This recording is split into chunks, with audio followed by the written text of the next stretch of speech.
Hunting in Colorado has been nothing short of an adventure. Each trip to the mountains takes me into country that I've never seen before.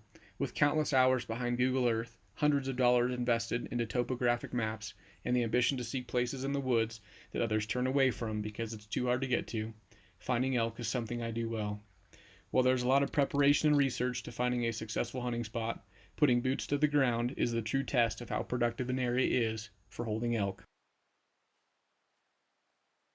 A total of 3 weekend backpacking trips were spent in this hunting area.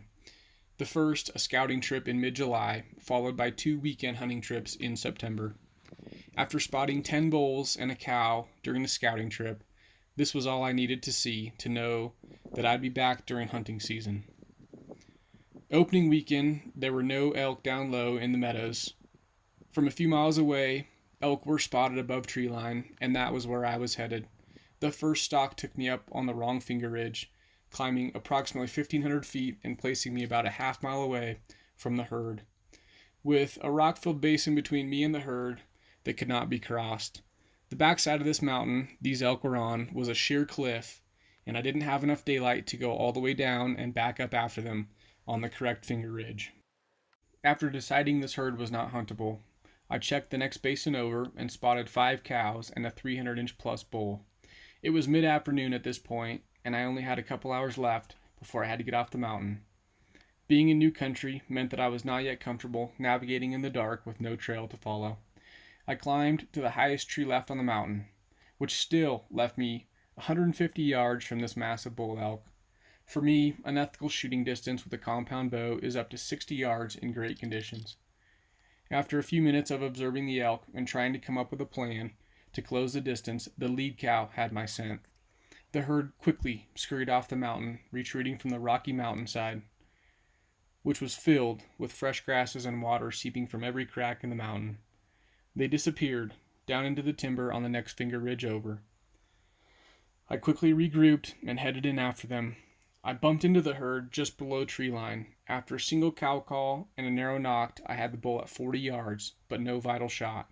I needed the bull to take a few more steps before the shooting lane became open. With the breaking of a few branches, the elk had disappeared. Not a bad opening weekend. After my first 2 seasons of hunting archery elk in Colorado, and being successful, I knew I had to branch out and find new hunting spots. Hunting pressure in the state is immense, and I needed a backup plan in case I found other hunters in these successful areas that I had already hunted. Some more time spent sifting through maps led me on another adventure. Driving over 2 hours on the freeway, another hour bouncing down dirt roads, and 4 miles hiking into the wilderness, it led me to a small lake tucked at the base of a string of mountains that reached well above tree line at 12,000 feet. Disappointed to find range cattle scattered throughout the meadows in the area, I knew I'd be headed further into the wilderness, up the ridge and away from these obnoxious grazers. Most hunting camps consist of RVs or wall tents with wood stoves and the comforts of a small cabin-like feel. For me, archery elk is something quite different. The time spent packing is not by filling up a pickup truck or cargo trailer or RV to drag into the mountains.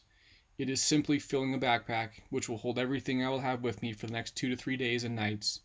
It is picking and choosing the absolute essentials and comfort items that are needed to keep me in the wilderness. Sunday morning started out the same way. Bugles about 1 hour before daylight, and then quiet.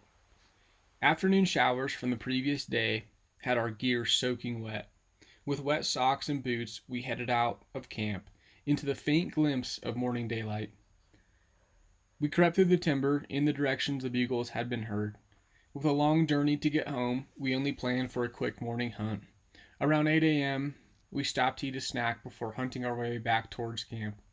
2 bugles sounded off, one stepping on top of the other. A third rang out shortly after. The plan was simple: move into position between these bugling bulls and make something happen.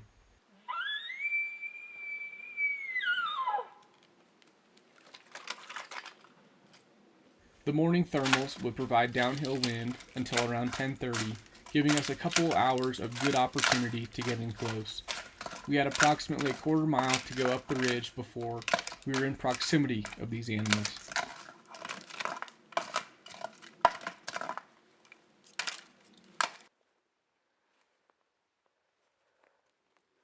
After hiking only about 100 yards, another bugle rang out, this time loud. It was close, no more than 80 yards from us. I nocked an arrow while my wife started filming.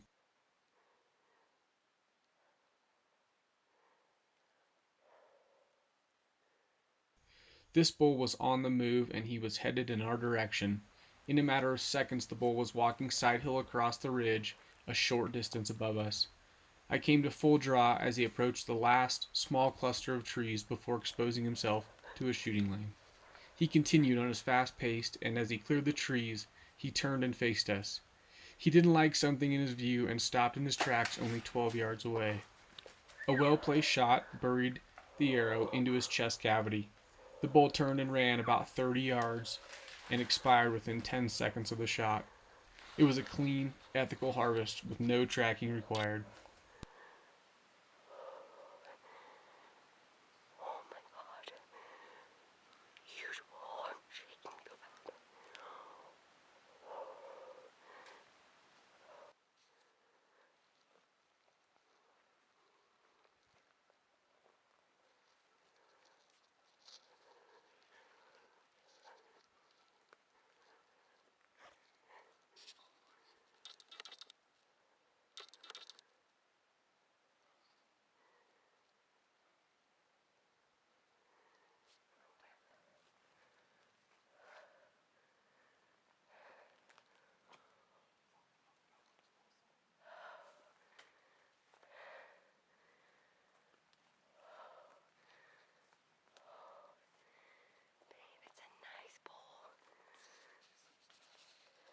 Later that evening, around 5 p.m., we finally made it out of the woods with our first load. It took 3 hours to process the animal, 2 hours to get it off the ridge and close to a trail, 3 hours to pack up camp and hike out, followed by an hour drive to the nearest town. All this, and we'd only packed out one of 4/4 of the animal. We slept in the truck that night to save time from setting up tent. The next day was spent hiking for a solid 10 hours, carrying on our backs over 200 pounds of deboned elk meat out of the wilderness. Just instant. That's freaking awesome. That's exactly the way it needs to happen. Did a great job. Success in hunting is not a measurement of the number of inches of antler hung on the wall. It is, however, measured by the memories made and shared in the woods, and the opportunity to spend uninterrupted time with those you care about. There is a confidence of self-sufficiency that hunting provides to those who participate, from being comfortable in the woods for extended periods of time, to putting dinner on the table, to getting away from the distractions of the modern-day world we live in and focusing on the basic essentials. All of these are experiences gained through hunting. It is an absolute privilege to get to enjoy the outdoors, the free public lands that are provided to those who pursue its glory.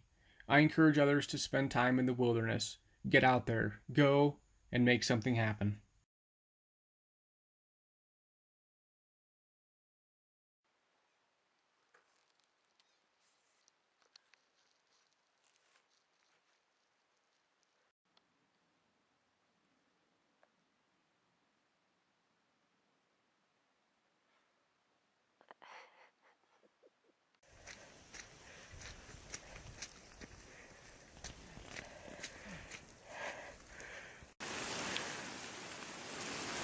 It's starting to hurt a little bit.